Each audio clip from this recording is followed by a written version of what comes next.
Good afternoon. This is Jim Kirk. I'm the publisher and editor of the Chicago Sun-Times. I want to welcome you to the newsroom of the Sun-Times.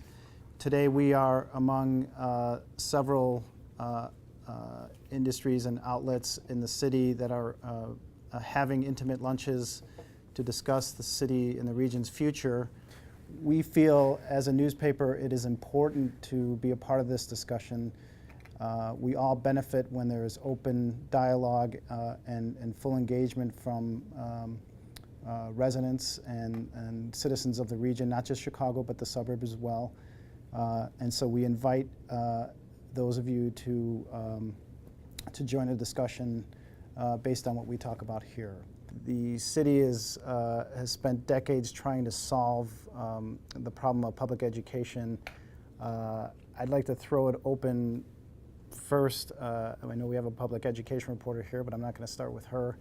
I'm going to throw it open to Neil to talk about what needs to be done to help solve what seems to be a little bit of an intractable problem. People treat public education like it's a cause, and I've always seen it as a symptom. Okay, in the sense that I don't think it's bad schools, bad teachers are causing a bad result. I see it, they're reflecting broken communities that have problems with primarily jobs, with drugs, with crime. And so you could have the best teachers in the best classes in the world, and if students come in and they're not ready to learn, if they don't have households ready to support them. And so I know it's bad form to support Rahm Emanuel, but his view, to me the solution of education is to get that Whole Foods in Englewood.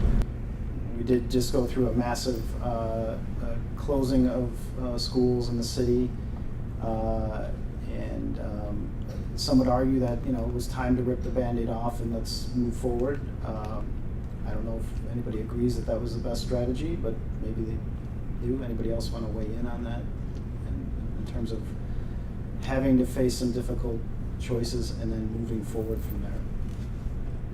Well, it's obviously a very politically unpopular choice that was made, but it's one that when you look at the finances of the city and the schools, and when you look at the demographics of some of the areas where people are moving out, white, black, Hispanic, despite this sort of facade, and I think some of the downtown and closer in neighborhoods, in some of the more distant neighborhoods, there are people that are giving up on those areas.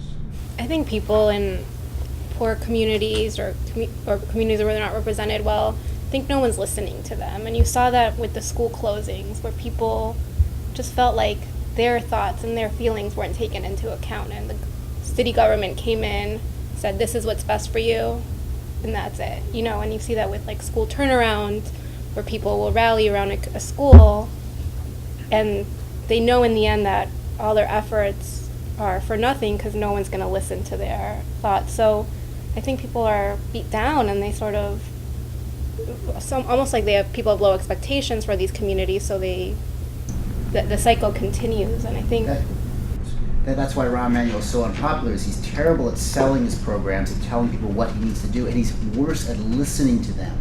So it's not that, as you say, Dan, closing schools was the right thing to do, but because he didn't even go through the charade of taking feedback, as he thinks if he rides the L that's his feedback. I think people really, as you say, Becky, resented that these things were being done to them instead of with them.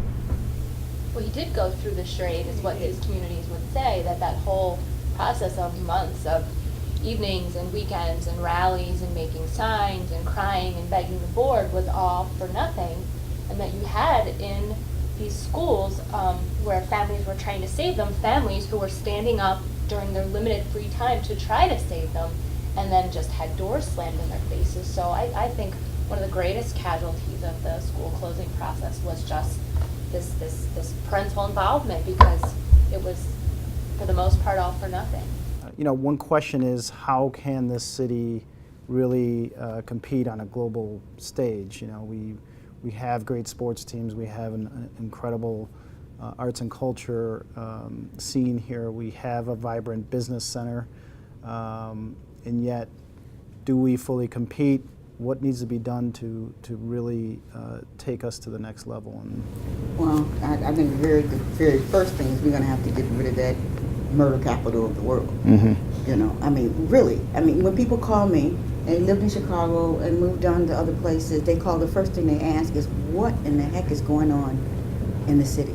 And I don't think we can ever boast of being a world-class city until we get that under control, until we figure out, you know, how to, you're never going to get rid of all crime and all murder. I mean, people have been killing each other since, you know, Abel, you know, and Cain. But you certainly can reduce it so that we're not looking like a city on a decline. That's what it comes out looking like we're on a decline in some way because we can't get these killings down. And if you drive in some parts of the city, it doesn't look like a big city. It looks like the buildings are torn down, they're boarded up. Lots of that. It doesn't look like what you expect Chicago with its beautiful skyscrapers and beautiful downtown to look like. And I think until the whole city looks like it's inhabited and beautiful and people feel equal, I don't think you can. There's too much emphasis on downtown too. I mean, yes, it's beautiful, Millennium Park's beautiful, but you get in some of these other areas, and I was on the back of the yards Wednesday night with the night ministry, and you're weedy lots, and you're thinking, this is Chicago? This looks like Gary. And I think, I mean, manufacturing is key. When we say competing with the rest of the world, you know, we can't do it on wages, obviously. We have to do it on innovation. We have to do it on technology. I mean, I was at a steel fabricator's watching this argon laser cut through metal to make combs, and he said something which stuck in my mind. He said, my laser cuts them as fast as the lasers in China. And I realized that's the key that's going to help us compete, and we have to have that industry and those jobs so that the rest of it relies on it. So do we need a new plan for the city? Do we need a Daniel Burnham type plan Yes. for the city of Chicago? Say yes. With, Specifically for the South Shore. or just the whole city, the way people commute to their jobs, the way you attract businesses to Chicago. Does it need to be a holistic plan? I think a plan is a bad idea because things change. I think what we need are goals. Our goals are to make it a more unified city, to get people going to different places, to have things like 1871 where you have businesses starting up and financiers coming to be part of that, where people think of Chicago as a place where you go not to get killed, but to start your business, to get your education, to raise a family, to have all these good things that people do here all the time. So I mean, part of our problem is one of image, and part of it's the reality behind the image. And I think we have to address all of those. That's why, you know, we need something which goes out and addresses our multitude of problems with a multitude of solutions. It's difficult. But I think you have to think big. I mean, I'm sure a lot of us around here can remember when Chicago was called Beirut on the Lake, right? Mm-hmm. And at that same time, the Byrne administration was doing all kinds of neat things with Taste of Chicago and Chicago Fest and outdoor eating areas that eventually came to fruition that Mayor Daley continued later on. Kind of changed the whole image. I mean, I can remember when people went from the suburbs didn't want to go to Chicago.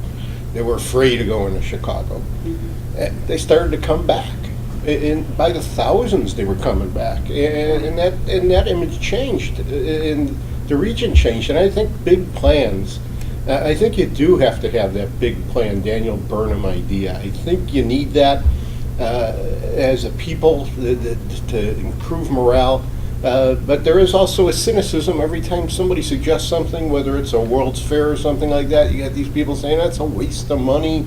And the resources and time could be better allocated to neighborhoods. Mm-hmm. But I think a lot of these big projects ultimately help the neighborhoods. Right, because I can still remember State Street being a place you did not go. Sure. You didn't come downtown on the weekends. Right.